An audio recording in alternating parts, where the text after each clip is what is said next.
This is the Mercedes AMG SLS, but it's not just any old SLS. This, my friends, is the SLS Black Series, though ironically, it's white. Anyway, in this video, I'm going to talk you around the design, show you in the cabin, analog dials, oh, it takes me back. Take it for a drive, show you what's good about it. Ain't no replacement for displacement. Hell yeah, boy! What's not so good about it. And of course, poke it with a stick. Wait a minute. So make sure you subscribe to this channel and click that bell icon to turn your notifications on so you're alerted when we make a new upload. Let's kick off this review by talking about the SLS's design, because the key feature are these lovely gull-wing doors. I mean, look at them. They hark back to the old gull-wing from 50s. They're just glorious. If I own this car, I would always park it with the doors open, because it's just a piece of art. I'd employ a man or a woman or a non-binary person to stand guard next to it so that no one tries to steal it. And if it rains, I'll get two of them so they can hold tarpaulin over it to stop the rain getting in. Let me show you with the doors down. It's still super cool looking. Look at it, it's super aggressive, massive long bonnet, small little cabin, very racy. But this being the Black Series has some extra upgrades. You have a lower front splitter. This one's carbon fibre. There's bigger air intakes. The Black Series has a fully carbon bonnet with a scoop in it to help let hot air out. Now as we walk around, you've got bigger alloy wheels. Also, the wheel arches are wider at the front and at the back. You've got these carbon fibre side strakes here around the air intakes. Also, the sills are deeper and bigger as well on this Black Series to make it look more aggressive.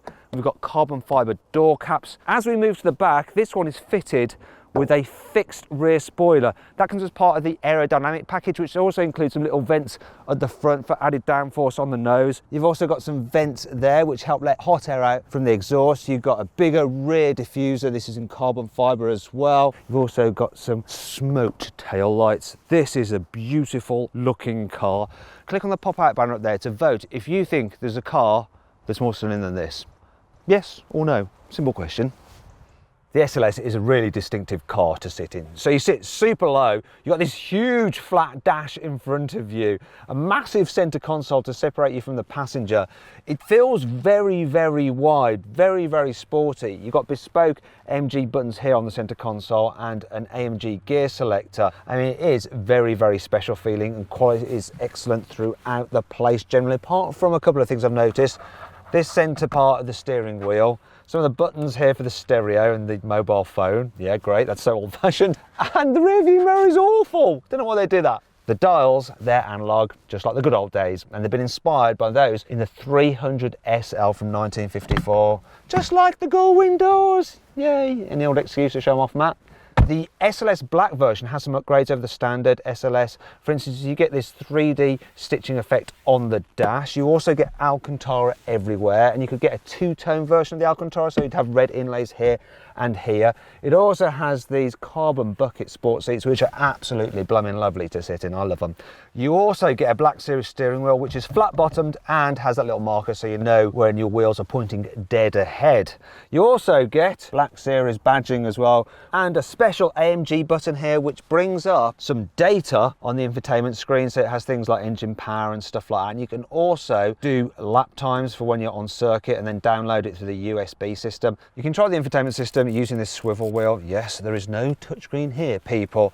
The infotainment system itself is feeling a little bit old-fashioned, so the navigation, it's all right. It does have traffic alerts, but really it's not very good. It's going to probably divert you into the nearest traffic jam, to tell you the truth. And there's no Android Auto or Apple CarPlay, of course, so you can't use Google Maps or Waze. Look at this, it's got video. A DVD player. How old-fashioned is that? It's starting to look a bit old, this system. So in terms of practicality, you've got an all right glove box there. There's a 12-volt socket. There's your USB port, place for your sunglasses. There's a little storage net here, so you could put your mobile phone in there like that. Under here, there's another little storage area, but actually, it's got an insert for the key. So if the starter button is no longer functioning, you can start the car here. I'll just do it. There you go. There's another key slot there, which I think is probably to open the bonnet or the boot maybe. something like that. Got a little pouch here for carrying some stuff. Some really cool little coat hooks that drop down from the roof under here. There's your cup holders, so they will hold a cup of coffee. Marvellous, let's put that back. Finally, I'll show you this. Little area for, I don't know, something. And there's a 12-volt socket as well. You might have noticed the carbon fibre here on the centre console back here. There's some on the doors as well. That was available in this Black Series. This particular car is also fitted with the upgraded 1000-watt Bang & Olufsen stereo, which has 11 speakers, including a huge subwoofer behind the driver and passenger seat. Finally, let's move on to the driving position because, oh, what's that? Oh, look, it's a fire extinguisher, which shows that this is designed to go on track. Now, if you're really tall, yeah, there's plenty of leg room in this car if you need it. Decent headroom as well, and you can move the steering wheel manually. Oh dear, not electronically like in other Mercedes, but that's fine. The driving position is great, and I must point out, I love these gear selector pedals. Solid aluminium, lovely. Finally, let's talk about this car's boot, because that's obviously really, really important on a car such as this. You have to open it here, not on the spoiler, because that's very expensive. Don't want to break it. It's not very big, is it? The load capacity is 176 litres. This car's replacement, the AMG GTC, its boot capacity is 350 litres. So there, yeah, not going to be carrying much in there. But apparently it's wide enough to fit some golf clubs in, which is really, really key. Now, there are a few interesting things in here. So there's no spare tyre or even tyre inflation. But you do have, look, ooh, this is oil, in case the car needs an urgent drink. There's the manual here, and just underneath it is what looks like the router with the SIM card there. Yeah, that's how you get your internet connectivity for the car. Over the other side is the sort of toolkit. So you've got your towing eye there and the bolt for the alloy wheels. Not the most useful boot. And that brings on to 5 annoying things about the Mercedes SLS Black Series. While this car looks like it's got quad exhaust pipes, these are just for show, because the actual exhaust pipe is just a single one behind there. There is another one on the other side, but I think this might be where all of Mercedes' fakery did begin. The Black Series version of the SLS is super rare because only 150 were made, and that makes them very, very collectible and therefore very, very expensive. This car is valued at £750,000, so I better step away from the car. I'm a normal sized human being, and it is a bit of a reach for me to get to the door handle to close it. So what happens if you're a proper little short arse? You're gonna be like, oh, oh. Use the force, Matt. Reach out with your feelings.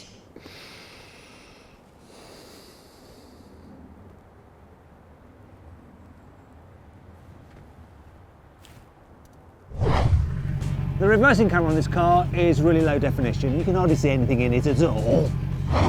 For some reason, the Black Series has 50 Nm less torque than the normal SLS.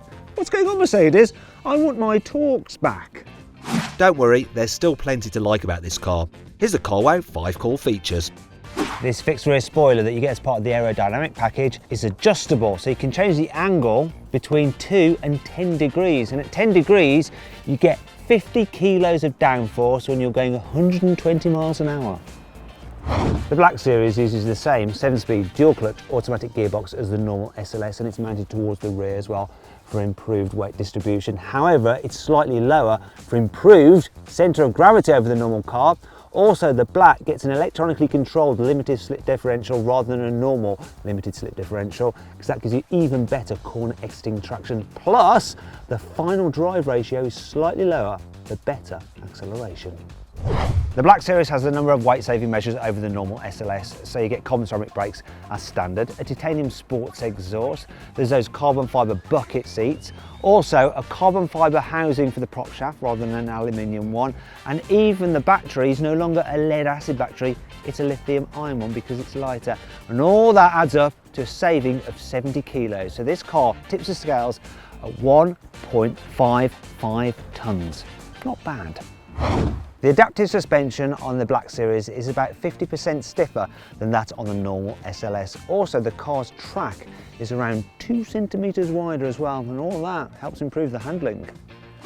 The SLS uses a hand-built 6.2 litre naturally aspirated V8, and it's mounted quite a far way back from the front axle for improved weight distribution. In this particular car, the Black Series, they've changed the valve train, done some other things to the internals as well, and the air intakes, and it's increased the rev limit from 7,200 RPM to 8,000 RPM. As a result, horsepower has increased by 60 to 630 horsepower.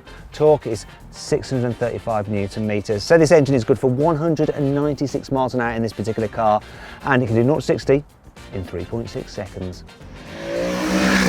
All right, let's see what this SLS Black is like to drive. Now, the last time I drove an SLS was for a video for Auto Express back in 2010. I never got to drive the Black, so this is a pretty special moment for me, and you're here to share it. I tell you what comes flooding back straight away is just how unsure you are of where the front of the car is, because you've got that massive long bonnet. It's as though you're looking through somebody's letterbox. It is quite intimidating at first, especially when you know how much this thing cost. And back in the day, it was £230,000, which was £60,000 more than the normal SLS. This one though, oh gosh, got to be very careful. It's part of Mercedes heritage fleet. Now, I've got the suspension in its softest setting, but you might hear the odd rattle. That's our camera setup vibrating because the suspension is firm. I'm not going to put it into the firmer setting, it's pointless. I've got the gearbox in comfort and it's all right, but I think I'll probably put it into manual. Let's have it in manual. Use the pedals now, and let's try this engine.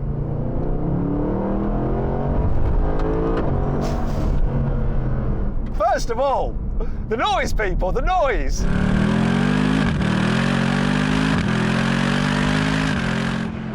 Modern engines do not sound like that, they just don't. Oh my gosh.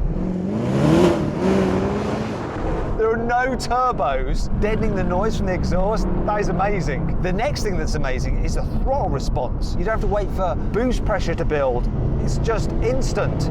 Also, there's a better relationship between how much you move the throttle pedal and the amount of performance you get from the engine.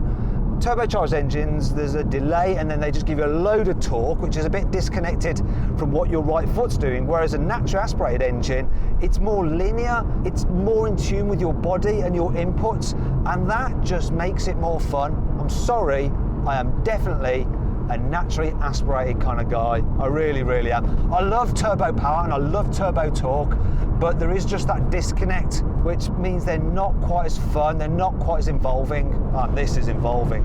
Oh my gosh. We're in town, so I suppose this is a good opportunity to try the manoeuvrability. Got to go around a mini roundabout to head back to the nice road, so come on, don't let me down. Oh, I can feel the diff kind of like, just kind of locking up a little bit. Oh, it's a long bonnet. I've got around. That was close, all right. Here we go. Whoa. Oh, the engine response is just lovely. And there's so many revs. I'm like short shifting at around 5,500 RPM. It's quite intimidating. And I'm forgetting that I've got another 3,000 RPM to play with. As I play with some of those extra RPMs, then I'll tell you what, I don't remember the old SLS feeling quite as sharp as this. So the front end is really, really responsive. I've noticed the back end feels really solid as well. On the normal SLS, it always seemed a little bit loose, a little bit nervous, whereas this, it's just planted. I can feel it moving about a bit as it's kind of losing a bit of traction, then regaining it, but it never feels slightly loose. It's almost like it's working in harmony with the front, whereas in the normal SLS, it didn't quite so much. Oh yes, this is just so good. And it's so fast as well. What a great car. Oh, this is such a special experience. And such a special noise. Woo! Loving the pops and bangs on the overrun. I'm just using up all the good roads. Yes, what a thing. Well, the way it puts down its power is epic. I just want to wring its neck. I've got to be careful because it's just so fast. The only thing that's maybe a bit too responsive are the brakes. The pedal is like an on-off switch. You just touch it and it's braking hard. I definitely think carbon ceramic brakes have improved in the way that they just feel more gentle and natural when you're using them in normal driving. This is such a privilege. And you know what? I've got all you lot to thank for it really, because if I didn't have all your views, I wouldn't have the ability to request cars such as this to drive, and it would just be me and you and Ford Fiesta. So yeah, thanks for watching, thanks for subscribing, and thanks for all your support. It means I can get to do this and share the experiences with you. I think I need to calm down. I guess there is one last thing I really want to do in this car before I take it back. Now, it's not launch, it does have launch control, but I can't launch this car, not on the road. It's just not fair on it or my driving licence. What I want to do is this. So if you just bear with me, I'm going to have to undo my seatbelt. Oh, come on, up you come. Come on, right, yeah, I definitely got to do this because that is a baller in my SLS black. Yeah, baby.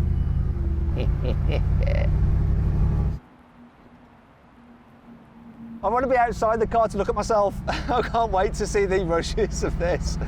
This is so cool. Just cruising along, taking it slow, don't want to damage the doors.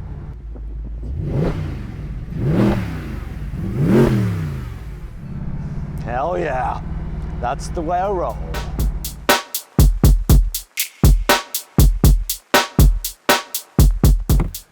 So then, what's my final verdict on the Mercedes-AMG SLS Black Series? Well, I absolutely blooming love it. The only thing is though, that while back in the day the SLS Black was worth the extra money over the normal SLS, today, unless you're a super wealthy car collector, you're probably going to be able to afford one of these because of the rarity.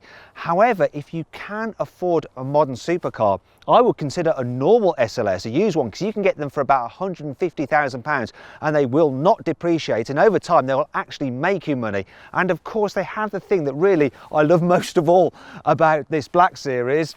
They have the same gull wing doors. Love them.